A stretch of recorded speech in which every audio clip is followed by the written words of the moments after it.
Lucanio's father was murdered by police in 1985.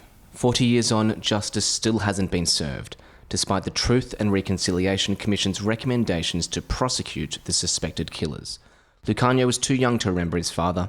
He only recalls his funeral. The coffin, which my father was buried in. I remember seeing it being lowered into the ground, and I knew then that my father was in there. What I didn't know at the time was that I would have to grow up without him.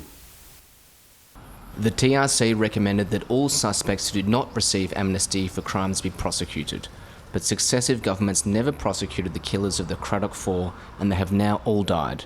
So Lucanio is leading a group of victims to sue the state for inaction. There will be a move to institute stronger constitutional protections around the independence of our prosecution service.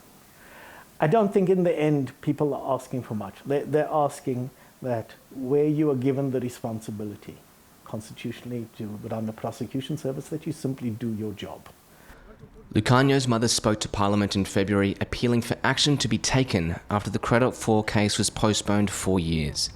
I could never say in a decent manner goodbye to my husband. And that is something that is really, when I talk about it, that touches me. Because I never had the chance to say goodbye in a decent manner to my husband, you know.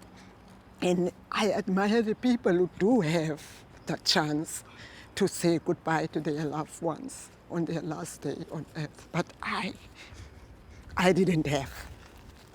And I'm longing to have that. President Cyril Ramaphosa said he was favourable to damages and an inquiry in February, finally paving a way to some closure.